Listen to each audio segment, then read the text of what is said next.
ክቡር ፕሬዝዳንት ታዬ አጽቀሥላሴ፣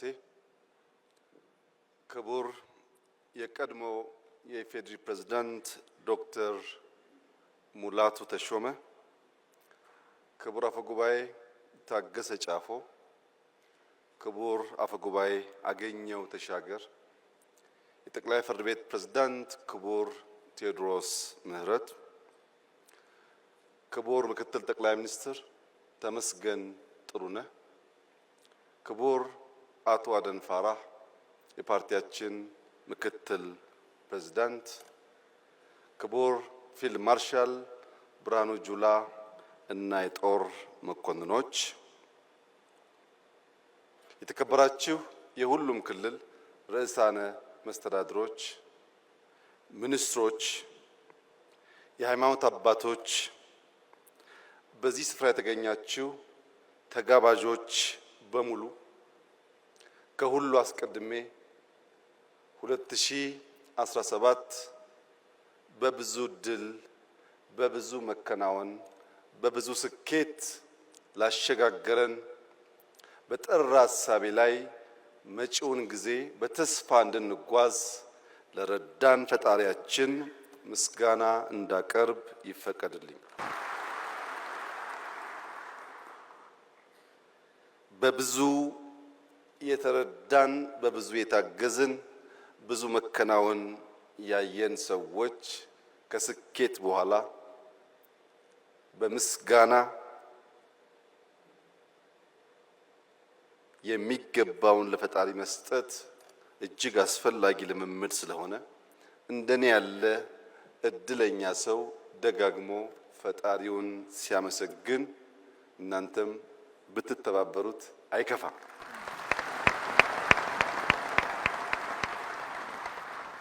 የዛሬውን የመደመር መንግስት የመጽሐፍ ምርቃት አስመልክቶ በተውኔት እጅግ አስደማሚ በሆነ መንገድ መጽሐፍቶቹን የዳሰሱ ወጣቶች ሙያተኞች ምስጋና ይገባቸዋል። እጅግ አድርጌ አመሰግናለሁ። ታዳጊ ህፃናት በሰርከስ በእውቁ እና ሀገር ወዳዱ ድምፃዊ ነዋይ ደበበ ታግዘው ላቀረቡልን ሰርከስ እሱንም እነሱንም ማመስገን እፈልጋለሁ።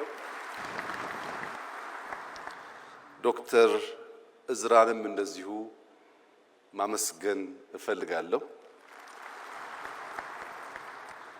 ዶክተር ፍጹም፣ ዶክተር ዮሴፍ፣ አቶ ጌታቸው፣ አቶ ዘሪሁን እንዲሁም ዶክተር ዳኛቸው እጅግ አስደማሚ በሆነ መንገድ ስለ መጽሐፉ ያላቸውን ምልከታ በግልጽ ቋንቋ እና እጅግ አስተማሪ በሆነ መንገድ ማቅረብ ስለቻሉ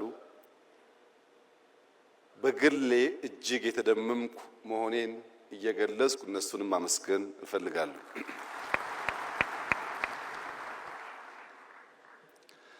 የመደመር መንግስት ጊዜ ካለፈ በኋላ ዘመን ካለፈ በኋላ እንዲህና እንዲያነበር እኮ ያሰብኩት ትውልድ ይፋረደኝ እሳቤ ይሄ ነበረ እንዳልከውን እንዳላሳካ አስቸገሩኝ እንጂ ለሚል ሰበብ ፍለጋ የተዘጋጀ መጽሐፍ ሳይሆን ጊዜ ሲዝን ተሰጥቶናል። በግልጽ ምልከታና እሳቤ ሀገራችንን ብንሰራ ታሪክ ሰሪዎች እንጂ ዘካሪዎች አንሆንም በሚል ኢንቴንሽን የተዘጋጀ ሰነድ ነው። ይህ እንደ ኢትዮጵያ ላሉ ማደግ መለወጥ ለሚፈልጉ ሀገራት በሙሉ እጅግ አስፈላጊው ነገር ግን ረዘም ላለ ጊዜ ስለቆየን በበርካቶች ሐሳቡም በዝርዝር በመነገሩ ምክንያት ይህንን መጽሐፍ በአራት መዎች ሰብሰብ አድርጌ አጠር ባለ መንገድ የተፈለገውን ነገር ለመግለጽ እንድችል የናንተ ፍቃድ እና ይሁንታ ከሆነ የመደመር መንግስት ማጠንጠኛው 4 መ ነው። የመጀመሪያው መነሻ ነው። ምንድነው መነሻው ያላችሁ እንደሆነ አቶ ዘሪው እንዳሉት ቁጭት ነው። ኢትዮጵያ ለምን ድሃ ሆነች? ኢትዮጵያ ለምን ተረጂ ሆነች? ኢትዮጵያ ከማን ስለምታንስ ነው ከማን የምትረዳው የሚሉ የቁጭት ጥያቄዎችና ምክንያት ፍለጋ ነው። አሳማኝ ምክንያት ከተገኘለት ሊያጽናና ሊያስተኛ ይችላል። በቂ ምክንያት ካልተገኘ ግን ቁጭት ያንገበግባል፣ እንቅልፍ ይነሳል። ለምን ኢትዮጵያ ለምን ደህየች ሲባል በዓለም ላይ ብቸኛው ድሃ ሀገር ኢትዮጵያ ስለሆነች አይደለም። ብዙ ድሃ ሀገር ናችሁ ተብለው የተቀበሉ ሀገሮች አሉ። የኢትዮጵያ የሚያንገበግበው ምድረ ቀደምት መሆኗን እኛ ብቻ ሳንሆን ዓለም የሚያምን የሚጨበት ታሪክ ያላት ሀገር መሆኗ፣ ምድረ ቀደምት መሆኗ፣ ረቂቅ መሆኗ፣ ግዙፍ መሆኗ፣ በርካታ ሕዝብ ያላት ወጣት ሕዝቦች ያላት ሀገር መሆኗ፣ ጀግኖች፣ ደፋሮች፣ ለሕይወታቸው የማይሳሱ በረጅም ጊዜ ውስጥ ቢለካ ጀግነታቸው ያልነጠፈ ሕዝቦች መኖሪያ መሆኗ፣ ኢትዮጵያን የመሰለ ለፈጣሪ የቀረበ አኩሪ ታሪክ ያለው የነጻነት ገድል ያለው ብዙ ሕዝብ በተፈጥሮ የታደለ በኪነ ህንጻ በባህል በታሪክ ምንም የሚያሳፍር ነገር የሌለው ሕዝብ እንዴት ድሃ ሆነ? እንዴትስ ለማኝ ሆነ ብሎ መጠየቅ ያስፈልጋል። ኢትዮጵያውያን እርሻን እንደጀመሩ ይነገራል። ምድረ ቀደምት ስለሆኑ እርሻን ጀምረን ብረት ቀጥቅጠን ማረሻ ሰርተን አርሰን አጭደን መብላት የጀመርንና ያስጀመርን ሕዝቦች እንዴት እዚያው ተቸክለን ቆመን ምግብ ለኛ እንቆቅልሽ ሆነብን? ኢትዮጵያውያን በሸማ ልብስ ባህላዊ በሆነ መንገድ ልብሳቸውን በመስራት በታሪክ ብቻ ሳይሆን ዛሬም ሁላችሁም እንደምታውቁት በሽመና የሚታወቅ ባህል ያለው ሀገር ነው ኢትዮጵያ። ሸምነን መልበስ የቻልን ሽመናን ያስተማርን ኢትዮጵያውያን እንዴት ልብሳችንን ማምረት አቅቶን ልብስ ከውጭ የምንሸምት ሆን? በባህል መድኃኒት በሁላችሁም ቤት ጓዳ እንደሚታወቀው ለብዙ ችግሮች መድኃኒት ቅጠል በበጠስ መቀመም መፈወስ የሚችል ታሪክና ባህል ያላት ኢትዮጵያ እንዴት መድኃኒት ማምረት ተሳናት? ምንም እንጥፍጣፊ እርሾ ባይኖር ብንደህይ ባልገረመ ነበር። ግን ልምዱ ታሪኩ አስቻይ ሁኔታ እያለ እንዴት ድሃውን? በዓለም ላይ ከፍተኛ የወርቅ ሪዘርቭ ያከማቹ ሀገራት ወርቅ በማምረት አይታወቁም። እነሱ ከኛ ጥቂቱን ወርቅ ገዝተው ሼልፍ ላይ በማስቀመጥ ሀብታም ተባሉ። እኛ የበዛውን ወርቅ በከርሰ ምድር በማስቀመጥ ድሃ ተባል። እኛ ጋር ያለው ወርቅ እነሱ ጋር ካለው ወርቅ ይበልጣል። ያስቀመጥንበት ቦታ ብቻ ነው የሚለያየው። ያ ያስቀመጥንበት ቦታ ድሃ የሚያስብል ከሆነ የቦታ ለውጥ ለማምጣት ኢማጂኔሽን ፓወር ያስፈልጋል ማለት ነው። የተሰጠንን ድህነት መቀበል ብቻ ሳይሆን የቦታ ለውጥ አድርጎ መስተካከል ያስፈልጋል እና አንደኛው ወደ ኋላ የሚያስጉዘው ቁጭት ነው። ሁለተኛው ቅናት ነው። የመንፈስ ቅናት ሌሎች እንዴት ዘመኑ? እነንትና ወርቅ የላቸውም፣ የሚታረስ መሬት የላቸውም፣ ከኛ የላቀ ፖፑሌሽን የላቸውም። ከኛ በምን ልቀው እነሱ ዘመኑ? እኛስ በምን አንሰን ደህይተን ቀረን? የሚል ቅናት። ለዚህ መነሾ የኋልዮሽ የመደመር መንግስት ሲጓዝ ስብራቱ የት ገጠመን? የት ጋ ነው ያለፉን? የት ጋ ነው ስናንቀላፋ እነሱ የቀደሙን እኛ የቀረ ነው ብሎ የታለፍንበትን ዘመናት ወደ ኋላ ለመፈተሽ ይሞክራል። በዚህ መነሾ ውስጥና የኋልዮሽ ጉዞ የመደመር መንግስት የተገነዘባቸው አንኳር እሳቤዎች አንደኛ የተዛቡ ጥያቄዎች ናቸው። በትክክል አለመጠየቅ ትክክለኛ ምላሽ እንዳናገኝ ስለሚያደርገን። ሁለተኛ ለተዛባው ጥያቄ አፍራሽ የለውጥ ሂደት መከተላችን። ጥያቄያችን ስሁት ነው፣ ለዚያ የምንሰጠው ምላሽ ደግሞ አፍራሽ ነው። የኛ ብቃት የኛ የለውጥ አራማጅነት የሚለካው ትናንትናን በመናድ ትናንትናን በማፍረስ እንጂ የጎደለ ሞልተን የላቀ የተሻለ አሸጋግሮ በመስጠት አልነበረም። የመደመር መንግስት ያልተሄደበትን መንገድ መጓዝ ይመርጣል። ይህን ለማሳየት መነሾውን ለመገንዘብ ህዳሴና ሱዳን በቂ አስተማሪ ምሳሌ መሆን ይችላሉ። ሱዳን እኛ ስንለወጥ ሰላማዊ ሀገር ነበር። ከኛ ለውጥ በኋላ የሱዳን ለውጥ እኛ ለማገዝ እንደሞከርነው ከሞላ ጎደል ሰላማዊ ነበር። ነገር ግን የተዛባ ጥያቄ ሲነሳና ምላሹ ማፍረስ ሲሆን ዛሬ ሱዳን ቀድሞ በልጆቿ የገነባችውን የካርቱም ኢንተርናሽናል ኤርፖርት እንዳልነበር አድርጋዋለች። 10 ሚሊዮን ገደማ የሚጠጋ ህዝብ የሚኖርበት የካርቱም ከተማ ያን ህዝብ መሸከም የማይችል ከተማ ሆኗል። ለምን? የተከተሉት የመረጡት መንገድ አፍራሽነት። እኛ ደግሞ እጅግ የገዘፈ በገንዘብም በሐሳብም በአሰራርም የሚገዝፈውን ህዳሴ ከነስብራቱ ነበር የተቀበልነው።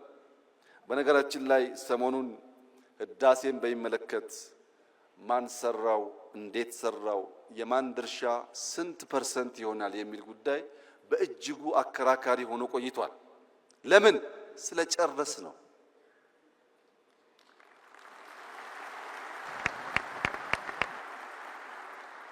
ያለቀ ነገር ፍሬ ባለቤቱ ስለሚበዛ እንጂ አሳበን ብንተወው ኖሮ አይነንትና አበላሹት ይባላል እንጂ አንድም ሰው አይጠጋጋም ነበር። አሁንስ ተሳክቷል። ስኬት ባለቤቷ ብዙ ነው። ብዙዎች ይፈልጓታል፣ ይሻሙባታል። የመደመር መንግስት በእንዲህ ባለው ጊዜ የሚመርጠው መንገድ ተሳክቷል። የስኬት ባለቤት እናንተ ሁኑ ነው። ለስኬት ለመሻማት ጊዜ የለውም የመደመር መንግስት፣ ማሳካት ስለሆነ ግቡ። ሲያሳካም ብቻዬን ማሳካት እችላለሁ ብሎ መደመር አያምንም። የብቸኝነት ጉድለት ስላለ ኢትዮጵያውያን በሚችሉት ሁሉ ተደምረው ያሳኩት የመላ የኢትዮጵያውያን ገድልና ድል እንጂ የአንድ መንግስት፣ የአንድ ሰው፣ የአንድ ግለሰብ አይደለም። ለዚህ ነው ሐውልቱ ላይ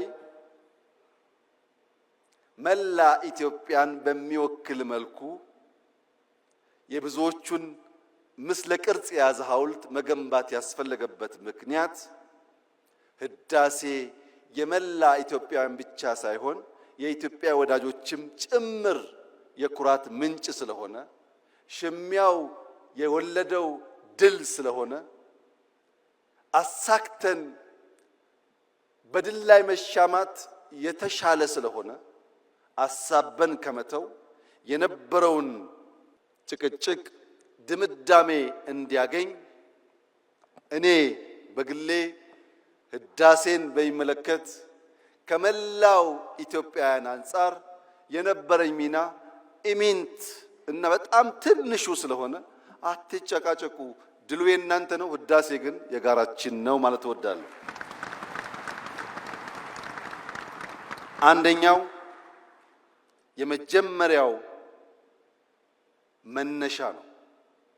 ይሄንን የመደመር መንግስት የኋልዮሽ ተጉዞ ከዳሰሰ በኋላ መዳረሻውን ደግሞ ይተልማል። ድህነትን መጸየፍ ብቻ ሳይሆን ብልጽግናን ይመኛል። እዚህ ጋር ያለው ዋናው ቁልፍ ጉዳይ መዳረሻችን ላይ ምኞት ነው ወይስ ፍላጎት ነው ያለው? ባዶ ምኞት ከሆነ ትጋት የሌለበት ምኞት ከሆነ በንድፍ ያልታገዘ በተቋም ያልታገዘ ምኞት ከሆነ ምኞት ደግነቱ ቦግልም ነው። ዛሬ እንመኛለን፣ ነገ እንረሳለን። የመደመር መንግስት ከምኞት ይሻገራል፣ ፍላጎት ነው። በግልጽ ራዕይ የነጠረ መቼ ምን ብናሳካ የት ልንደርስ እንደምንችል የሚያመላክት የኢትዮጵያን ሁለንተናዊ ብልጽግና የሚፈልግ ብቻ ሳይሆን እንደሚቻል የሚያምን ነው። ይህ ፍላጎት የመፈጸም ብቃት እንዳለን ሳያረጋግጥ አይነሳም። በዚህ ጽሑፍ ላይ ቀደም ሲል ሪቪው ያደረጉ ወንድሞቼ እንዳነሱት ዕውቀት በሁለት መንገድ ሊገኝ ይችላል። አንደኛው በኢንፎርሜሽን በመስማት በማንበብ በመጠየቅ ዕውቀት ሊገኝ ይችላል። ሁለተኛው የዕውቀት ማግኛ መንገድ ግን የተግባር ልምምድ ነው። የዚህ መጽሐፍ ውጤት ከሰማነው ካነበብነው ብቻ ሳይሆን በተግባር ስንሞክር ካየነው ውጣ ውረድም ጭምር ስለሆነ ብዙዎች የሚማሩበት የሚያሳድጉት የበለጸገች ኢትዮጵያ ለማየት የሚተጉበት እንደሚሆን ጥርጥር የለውም። የመፈጸም ብቃታችንን በብዙ መንገድ አይተናል። የኛ መሻት የምትመስል ሀገር ሳይሆን የምትመሰል ሀገር መፍጠር ነው።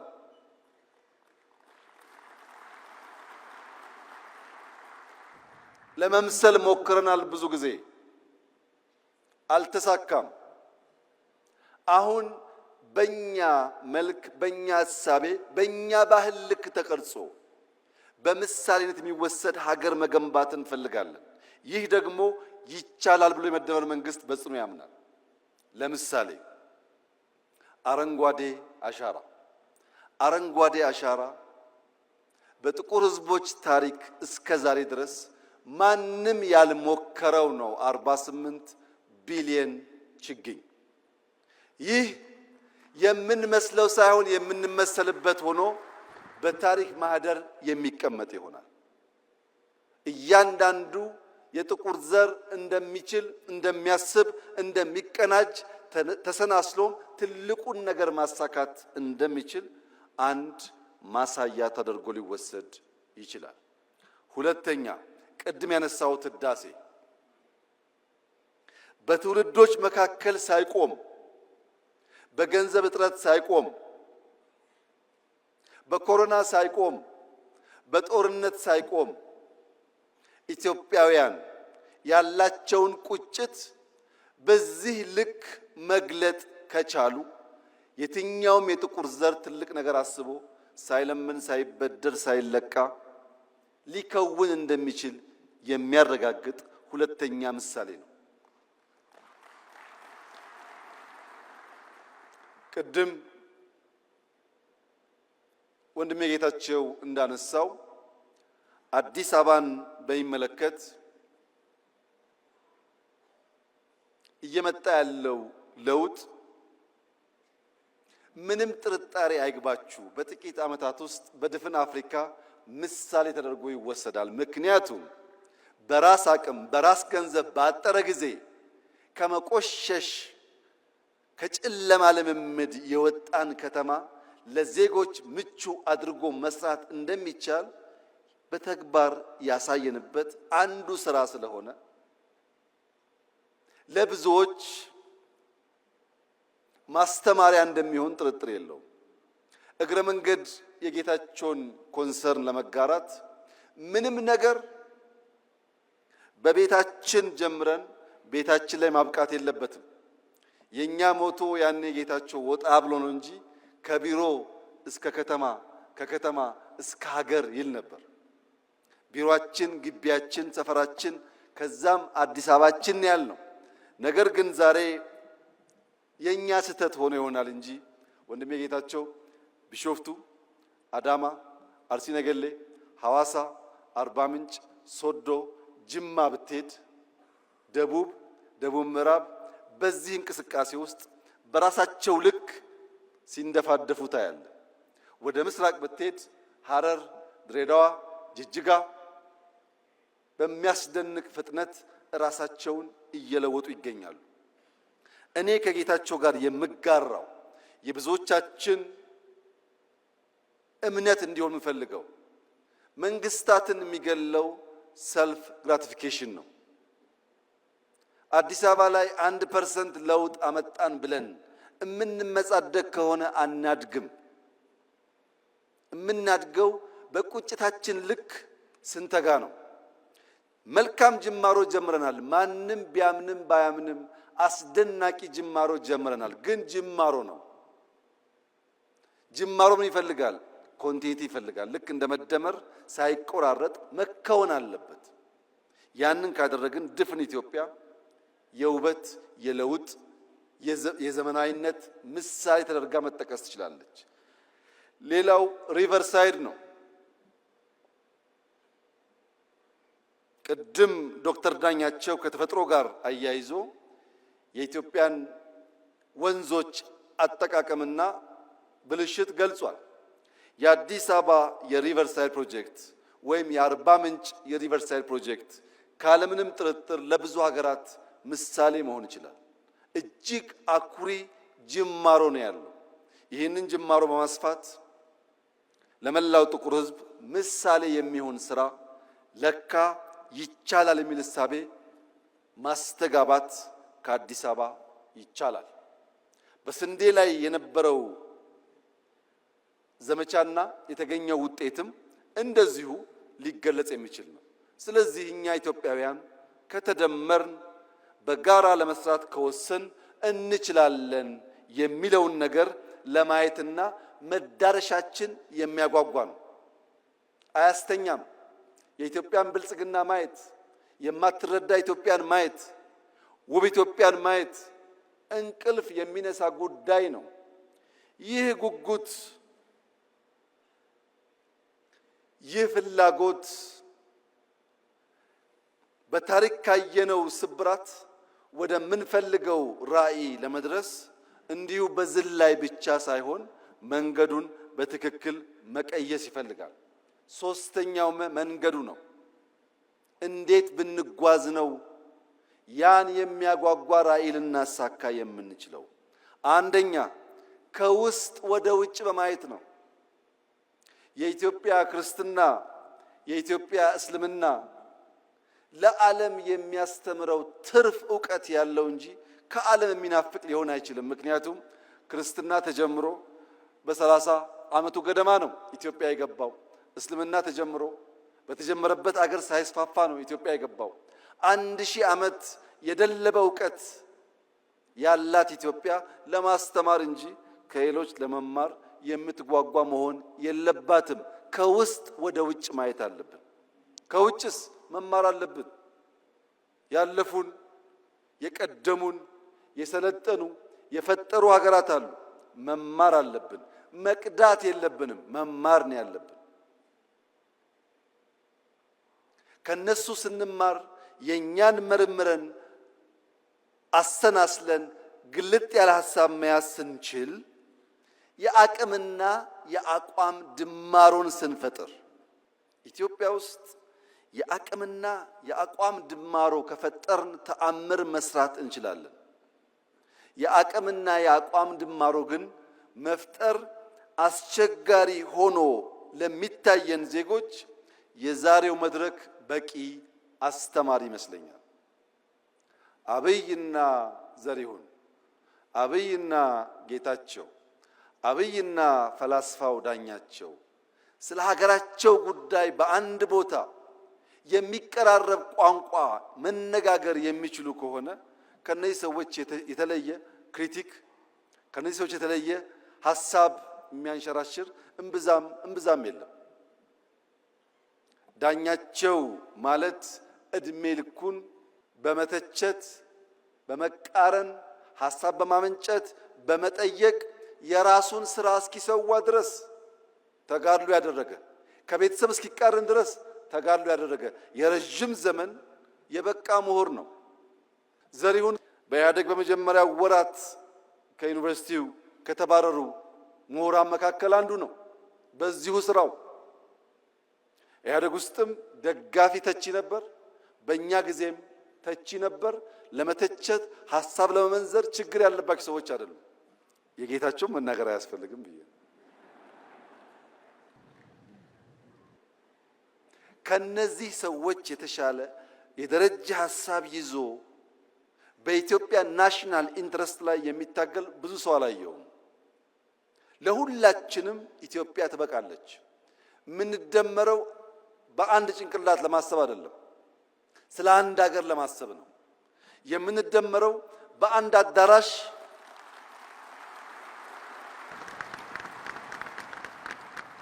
አዳራሽ ተወያይተን በዚያው አዳራሽ ሐሳብ ለመቋጨት ብቻ አይደለም። ከአዳራሽ ውጪ የሚንሸራሸሩ ሐሳቦች ካሉ ለማድመጥ ዝግጁ በመሆን ጭምር ነው። የተከበራችሁ ታዳሚያን፣ በኢትዮጵያ ታሪክ እንደዚህ ዘመን ሁሉም ሰው ተናጋሪና ተንታኝ የሆነበት ዘመን አልነበረም። አንዳንዴ ለቀደሙት መንግስታት ሳስብ እንደ ዛሬ ፌስቡክ፣ እንደ ዛሬ ዩቱብ፣ እንደ ዛሬ ዝም ብሎ መናገር ቢቻል ኖሮ ምን ያደርጉ ነበር እያልኩ ፈራለሁ። ምክንያቱም 97 ዓመተ ምህረት እነ ፕሮፌሰር ብርሃኑ ነጋ እና ሌሎች ታዋቂ የኢትዮጵያ ፖለቲከኞች አዲስ አበባን በሚያምሱበት ዘመን አንድ ቲቪ ብቻ ነበረን፣ ኢቲቪ የሚባል። ፋና እንኳን ቲቪ አልነበረውም፣ ኢሳት አልነበረም። በአንድ ቲቪ ያን ያክል ከታመስንና ያን ያክል ከሞትን እንደ ዛሬ በመቶዎች የሚቆጠሩ ቲቪዎች ባሉበት ጊዜ ውስጥ ያ ትኩሳት ቢኖር መንግስታት ሾክ አብዘርቨር ኖሯቸው በትዕግስት ለማድመጥና ለማለፍ ካልቻሉ ኢትዮጵያ ውስጥ ምን ሊፈጠር እንደሚችል ሁላችሁም ማሰብ አይሳናችሁ። ሾክ አብዘርቨሩ በርከት ያሉ ሾኮችን የሚሸከምበት ዋናው ምክንያት የሚያጓጓ ራዕይ ስላለ ነው። እልህ፣ ወኔ፣ ቁጣ ጠፍቶ ሳይሆን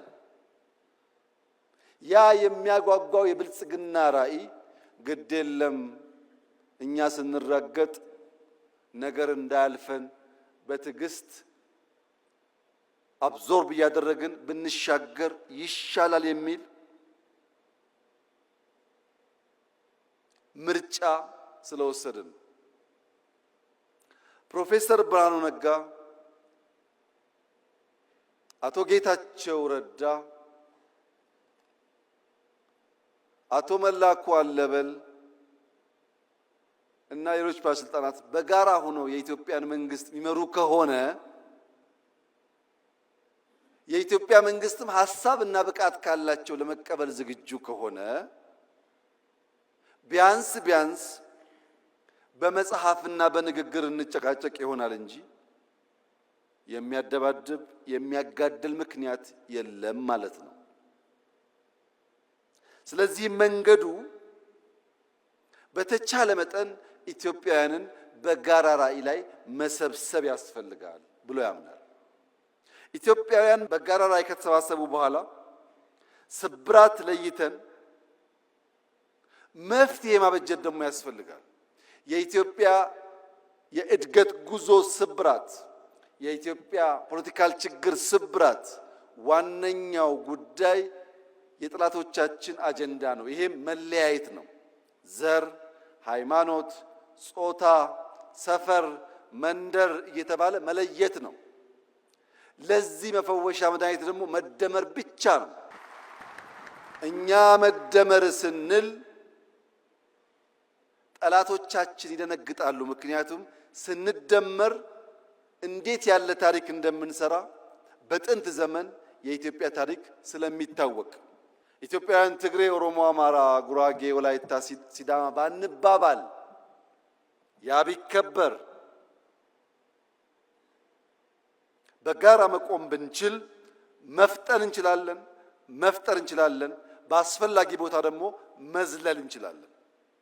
መከተል ሳይሆን መዝለል እንችላለን። ከተቀባይነት ተከታይነት መላቀቅ እንችላለን። ሐሳብ ተቀብለን፣ ገንዘብ ተቀብለን፣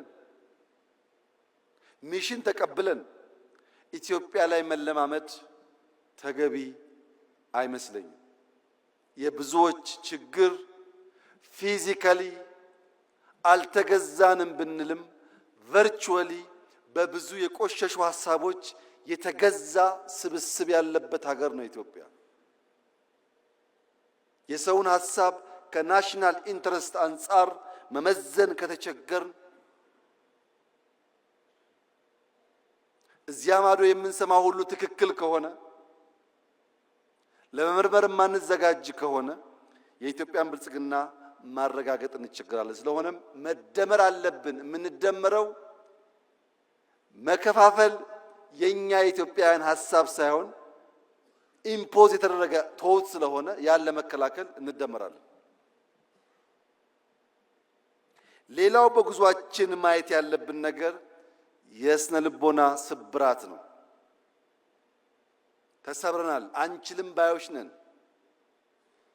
ይሄ ነገር አዲስ አበባ ነው፣ ይሄ ነገር ኢትዮጵያ ነው።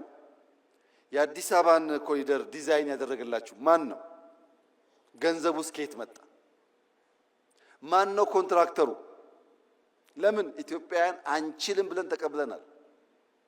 አንችልም ስላል ባለቤት ይፈለግለታል። ጥሩ ነገር ከታየ የኛ አይደለም የሌላ ሰው ነው። ይሄ የስነ ልቦና ስብራት ከላይ እስከታች ነው ያለው። ወንድምና እህቶቼ እንችላለን። የምንችለው በጠራ ሐሳቤ ከግል ፍላጎት ባሻገር ለወል መሻት የምንተጋ ከሆነ ነው። እንኳን ዛሬ በ21ኛው ክፍለ ዘመን የዛሬ 155 ዓመት ገደማ ህልም ያላቸው ሰዎች በምዕራብና በምስራቅ መካከል ያለን ጋሬጣ፣ ያለን ተራራ፣ ያለን መሰናክል አፍርሰው ድልድይ ለማድረግ ወሰኑ። በምዕራብና በምስራቅ መካከል የሚደረገውን የንግድ ጉዞ በ8900 ኪሎ ሜትር ለመቀነስ ስዊስ ካናል የሚባል ተራራ፣ ስዊስ ካናል የሚባል ግድግዳ ማፍረስ ወሰኑ። ስዊስ ካናል 193 ገደማ ኪሎ ሜትር ነው። ያን ሲወስኑ እንደ ዛሬ በቂ ማሽን አልነበረም። እንደ ዛሬ የሚመች የኮንስትራክሽን አቅም አልነበረም። ብዙዎች ሞተዋል ያን ለማሳካት። ሲያልቅ ግን 8900 ኪሎ ሜትር የ10 ቀን ጉዞ በምዕራብና በምስራቅ የዓለማችን ክፍል አሳጥሯል። ለምን? ንግድ ወሳኝ ነው። ለንግድ የሚመች መንገድም ወሳኝ ነው። በኢትዮጵያና በህንድ መካከል ድልድይ እንጂ ዳገት አልነበረም በታሪካችን። ለዚህም ባህላችን፣ በርካታ ነገሮቻችን ይተሳሰራሉ። ዛሬ የኛ የሆነውን ቀይ ባህር መልሶ ለመጠየቅ የሚሰጋ የሚጠራጠር ትውልድ መፈጠሩ የስነ ልቦና ስብራት አካል ነው። አንችልም ብሎ ነው የሚያስበው። እኔ ላረጋግጥላችሁ እወዳለሁ፣ ኢትዮጵያ ትችላለች። የዛሬ 155 ዓመት ስዊስ ካናል በጀግኖች ልጆቻቸው መስዋዕትነት ያሳኩ ሰዎች ዛሬ እፎይ ብለው በዓመት በትንሹ 10 ቢሊዮን ዶላር ላፍ ያደርጋሉ። ስዊስ ካናል ሲሰራ እዚህ ኢትዮጵያ ውስጥ ወይም ደቡብ አፍሪካ ወይም ናይጄሪያ የሞቱ ሰዎች ነበሩ። ሰው ይወለዳል፣ ይሞታል፣ ግን ታሪክ የላቸውም። ስዊስ ካናል ሲሰራ እየሰሩ በሐሩር ምክንያት፣ በምግብ እጥረት ምክንያት፣ በመድኃኒት እጥረት ምክንያት የሞቱ ሰዎች ግን ዛሬም ታሪካቸው ሕያው ነው። ከእኔና ከእናንተ መካከል የማይሞት ኢተርናል ላይፍ የሚጎናጸፍ አንድ ሰው የለም። እኔም እናንተም ሟቾች ነን። የማይሞት ታሪክ ሰርቶ የሞተ ሰው ለዘላለም ስሙ በትውልድ መካከል የሚተላለፍ ስለሚሆን ኢትዮጵያን የሚያክል ሀገር ኢንካፕሱሌትድ ሆና ለልጆቻችን መሸጋገር አለበት ብሎ ማመን ተገቢ ሐሳብ አይደለም። ተገቢ ሐሳብ አይደለም። ይሄን ለማሳካት ውጊያ፣ ግጭት ያስፈልጋል ብለን አናምንም። ለዚህም ነው ለ5 ዓመታት ስንለማመጥ የነበረው። አሁንም በሰላም በዓለም ሕግ መሰረት ኢትዮጵያን ከዘጋት በርና ድሃ ካስባላት መጠሪያዋ መገላገል አለባት ብለን ስለምናምን በየትኛውም መድረክ ከኢትዮጵያ ጋር በሰላማዊ መንገድ ለመነጋገር የሚፈቅድ አካል ካለ እጃችን ከምን ጊዜውም በላይ የተዘረጋ ነው። ነገር ግን ኢትዮጵያ የጂኦግራፊ እስረኛ ሆኗ ለዘላለም ትኖራለች ብሎ የሚያስብ ኢትዮጵያዊ ካለ እርሱ የሞተ ነው። ሰላም ታስቀድማለች፣ ደህንነትን ትፋለማለች፣ መውጫ መግቢያ በሯን ታበጃለች። ይህ አይቀሬ ጉዳይ መሆኑን ተገንዝበው ወንድም እህቶቻችን በፈጠነ ጊዜ ለድርድር ራሳቸውን ዝግጁ እንዲያደርጉ ማድረግ ነው። ይሄ መንገድ የአቅምና የአቋም ድማሮ ስለሚያመጣ የአቅምና የአቋም ድማሮ ሲፈጠር ደግሞ የኔ ህልም ፓርላማው ለምስራቅ አፍሪካ ወንድሞቻችን ይሄን ያክል ቢሊዮን ይበቃል፣ ይሄን ያክል አይበቃም ብሎ በጀት ላይ መከራከር የሚጀምርበትን ጊዜ ማየት ፈልጋለሁ። ኢትዮጵያ ማገዝ አለባት። ልክ ሌሎች እኛን ለማገዝ ተከራክረው እንደሚወስኑት እኛም ወንድሞቻችንን ለማገዝ በግልጽ ሕግና ስርዓት ተከትለን ተወያይተን ገንዘብ አሎኬት አድርገን ወንድሞቻችን የምናገዝ መሆን አለብን። ያ እንዲሆን ደግሞ አራተኛው ማ ያስፈልጋል። መንግስት ማለት በዓለም ላይ ከተፈጠሩ ነገሮች ሁሉ የሚበልጠው ትልቁ ፈጠራ ማለት ነው። ኒውክሌር ሳይንስ አይደለም፣ ስፔስ ሳይንስ አይደለም፣ አርቲፊሻል ኢንተለጀንስ አይደለም። ትልቁ ፈጠራ መንግስትን መፍጠር ነው። አልበርት አንስታይን E=mc² ያለውን ቀመር መንግስት አልቦ በሆነ ሁኔታ ውስጥ ቢቀምረው ታቅፎት ይቀር ነበር። ያን ፈጠራ ያን ህልም እውን ያደረገው መንግስት ነው። ማንኛውም ፈጠራ መንግስት ባልጠነከረበት ሁኔታ ይመክናል።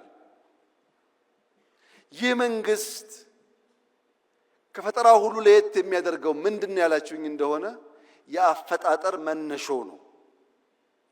ተፈጥሯዊ ስለሆነ ነው። ቤተሰብ ከሚባል እጅግ መሰረታዊ ተቋም አድጎ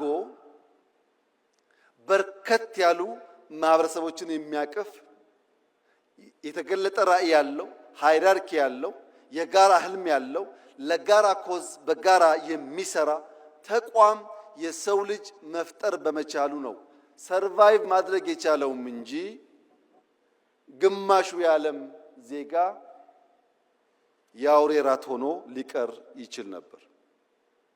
መንግስት ወሳኝ የሚሆንበት ዋናው ምክንያት ዛሬ ላይ ቆሞ ነገን መስራት በመቻሉ ነው።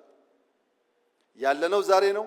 እምናወራው ስለ መውጫ መግቢያ በራችን ነው። ያ መውጫ በር ሲሳካ እዚህ ካለነው ግማሻችን ላንኖር እንችላለን። ነገር ግን ልጆቻችን በተዘጋ ሀገር ውስጥ የሚኖሩ ደሃና ለማኞች ሳይሆኑ የታሪክ ሰሪ ልጆች ሆነው ልማታቸውን አፋጥነው ወንድም ህዝቦች የሚደግፉ ይሆናሉ። ነገን ዛሬ ላይ ማየት መስራት ለሚለው ቀለል ባለ መንገድ ለመገንዘብ ኢትዮጵያውያን የአፍሪካ እግር ኳስ ጨዋታ በመጣ ቁጥር ያዝናሉ፣ ይተክዛሉ፣ ይተቻሉ። ለምን? የኢትዮጵያ ብሔራዊ ቡድን በእንደዚያ ባለው መድረክ ልክ እንደ ሩጫው ስመጥር ስራ ሲሰራ ስለማያዩ።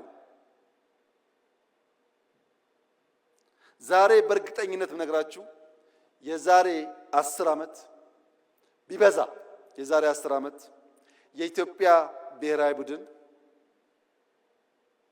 በአፍሪካ ውስጥ አስደናቂ ስራ ሰርቶ እኛም እንደሌሎቹ የምንተክዝ ሳንሆን በአፍሪካ መድረክ በዓለም መድረክ በልጆቻችን የተካነ ብቃት የምንኮራበት ጊዜ ይመጣል። ይሄ ምኞት አይደለም፣ በስራ የተገለጠ ነው። አዲስ አበባ ላይ ከ100 በላይ ጥቃቅን ስታዲየሞች ገንብተናል። በየሰፈሩ እንደምታዩት። ለምን? እሱን ሳትሰራ ቴሌቪዥን እያየ ብትቆጭ ከቁጭት ባሻገር ውጤት ልታይ አትችልም። ፋውንዴሽኑን ብትሰራ ግን ነገ ለውጥ ይመጣል። ለዚህ ነው መንግስት ዛሬ ላይ ሆኖ ነገን የሚተልመው። የዛሬ 2 ዓመት 3 ዓመት ባይደርስልኝ 5 6 7 10 ዓመት ላይ ኢትዮጵያ ጠንካራ ቲም እንዲኖራት ዛሬ ኢንቨስት ማድረግ አለብኝ ብሎ መንግስት ይሰራል። ይሄ አንዱ ማሳያ ነው። ሁለተኛው ማሳያ የትምህርት ጥራት ነው። የኢዜማው ሊቀመንበር የሚመራው የትምህርት ሚኒስቴር የትምህርት ጥራት ማረጋገጥ አለብን ብለን ሮድማፕ አውጥተን ከወሰን በኋላ በመጀመሪያው ዓመት በሁለተኛው ዓመት የነበረውን ጩኸት ታውቃላችሁ። በዚህኛው ዓመት ለውጥ መጥቷል። በሚቀጥሉት 2-3 ዓመታት የምንፈልግበት ስንደርስ 15% ገደማ በየትኛውም የትምህርት ገበታ ሊወዳደሩ የሚችሉ ብቃት ያላቸው ኢትዮጵያውያን ከፈጠር ቅድም ያለውን ብልጽግና በምኞት ብቻ ሳይሆን በግልጽ መንገድ እንከውነዋለን ማለት ነው። በቅርቡ ኢትዮጵያ የኒውክሌር ፕላንት ስራ ጀምራለሁ ብላ ማወጇ ይታወቃል። አንዳንዶች ከኢነርጂ ጋር ብቻ አገናኝተው አይተውታል። እዚህ ያላችሁ ሰዎች መገንዘብ ያለባችሁ በኒውክሌር ቴክኖሎጂ ላይ ኢትዮጵያ መስራት ስትጀምር የሕክምና ሳይንስ ያድጋል፣ ፕሪሲሽን ፋርሚንግ ያድጋል፣ የውሃ አጠቃቀም ያድጋል። አሁን የምናወጣቸው ተማሪዎች የሚመራመሩበት፣ የሚሰሩበት፣ የሚያድጉበት፣ የሚወዳደሩበት አቅም ይገነባሉ። ኢነርጂ ብቻ አይደለም። ራሻ የዛሬ 80 ዓመት ያሳካችውን የኒውክሌር ኢነርጂ ኢትዮጵያ ዛሬ መከወን ፈልጋለሁ ስትል የሚጠራጠር ኢትዮጵያዊ እውን አለ ብሎ መውሰድ ይቻላል? የሚንቀሳቀስ ሮቦት ካልሆነ በቀር ህሊና ያለው ሰው የዛሬ 80 ዓመት የተሞከረና የተሳካን ነገር ዛሬ ለመጀመር እንዴት ድፍረት ያጣል? ኢትዮጵያ ትችላለች፣ ትጀምራለች፣ ትጨርሳለች። መንግስት ነገ ላይ ሆኖ ዛሬን ማወቅ አለበት። ዛሬ ላይ ሆኖ ነገን ብቻ ሳይሆን ነገ ላይ ሆኖ ዛሬን ማወቅ አለበት። ዛሬ ያለ ውስን አቅም፣ ዛሬ ያለ ስብራት፣ ዛሬ ያለ እንካ ሰላምታ የሚቀጥል ከሆነ የልጆቻችን ዕጣ ፈንታ ግልጽ ነው። ስደት ነው፣ ልመና ነው። እኔና እናንተ ያየነው መከራ ልጆቻችን እንዳያዩ ከፈለግን ዛሬ ላይ ሆነን ለነገ ስብራት መጠገን አለብን። አንደኛው ስብራት ትልቅ ሆነን ሳለን፣ ብቁ ሆነን ሳለን፣ ማከናወን የምንችል ሆነን ሳለን በስነ አእምሮ አንሰን መገኘታችን ነው። ይህ ስብራት መጠገን አለበት። ይህ ትውልድ መሰረት መጣል አለበት። የመደመር መንግስት ሲጠቀለል የሚያነሳው ዛሬ ላይ ሆኜ ነገን፣ ነገ ላይ ሆኜ ዛሬን በምልልስ በምናብ እየቃኘው እየተጋውና እየሰራው ለልጆቼ የተሻለ ዓለም መፍጠር እችላለሁ ብሎ ያምናል። ይህንን በሚመለከት በዚህ ያላችሁ ሰዎች እንድትገነዘቡ የምፈልገው ይሄ መጽሐፍ ሙሉ አይደለም። የጻፈውም ሰው ሙሉ አይደለም። ሐሳብ ያላችሁ ሰዎች ያላችሁ እንደሆነ ይሄንን የሚቃረን ሐሳብ ጽፋችሁ ብታቀርቡልን ለማንበብ ብቻ ሳይሆን ለመማር ብቻ ሳይሆን የእናንተ ይቃል ለመመስከርም ጭምር ዝግጁ መሆናችንን ከወዲሁ ለመግለጽ እፈልጋለሁ። ምሁራን ተቹት፣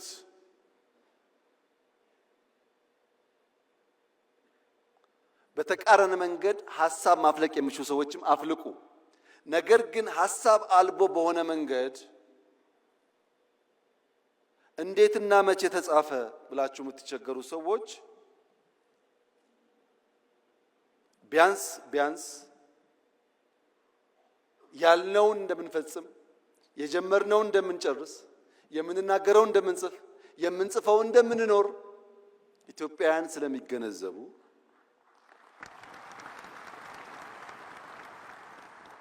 በውስጥ ያላችሁ ዋናው ትምምን የሚያስፈልገው በውስጥ ላሉ ሰዎች ነው።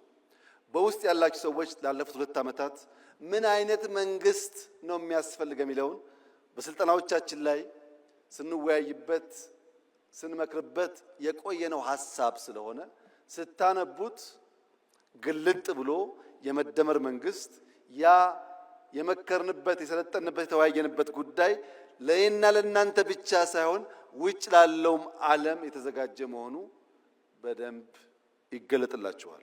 2019 ዳቮስ በሄድኩበት ጊዜ ፍሪሊዮን የሚል ተውት እንዳየው ነግሬያችሁ ነበር። ተደጋጋሚ ስልጠናን ሰጥቶበታል። ያን በሚመለከት ጅማሮ ስራዎች አሉ። ምናልባት የመጨረሻው የመደመር መጽሐፍ ሊሆን ይችላል። ያም ርዕሱ ከወዲሁ እንድታቁት የመደመር ስሌት በፍሪሊዮን ነው የሚለው። የመደመር ስሌት ከእያንዳንዱ ሰው አንጻር እያንዳንዱ ሰው ራሱን በማካፈል ራሱን በመስጠት ከራሱ በመስጠት በዚያ ውስጥ ማትረፍን እንዴት እንደሚለማመድ የሚያሳይ ሰነድ ነው። መጽሐፍ ለምትወዱ መጽሐፍ ማንበብ ለምትወዱ ቀላሉ ምክሬ እድሜ ለቴክኖሎጂ ነገር ሁሉ ቀሏል። ኦዲዮ ቡኮች አሉ። ስፖርት የሰራችሁ ወክ እያደረጋችሁ ማድመጥ ይቻላል። ማንበብ፣ ሐሳብ መሸመት፣ ሐሳብ መገብየት ከመጽሐፍት ብቻ ሳይሆን ከኢትዮጵያውያንና ከሀገር ሽማግሌዎች መማር ይቻላል።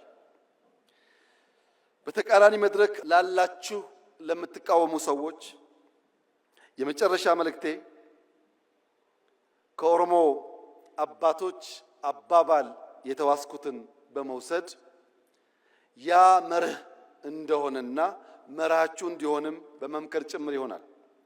የኦሮሞ አባቶች ነገር ግራና ቀኝ ሲልባቸው ከህልማቸው የሚጋጭ ነገር ሲፈጠር ካን ኦብሳ ካኒሞ ጎርሳ ይላሉ። ገሪ ጎርሳ ገሪሞ ኦብሳ ሙለተኬት አዴሙ ቀብዳ ይላሉ። ከፊሉን እየታገስክ ከፊሉን እየመከርክ ወደ ራዕይ መጓዝ አለብህ ይላሉ።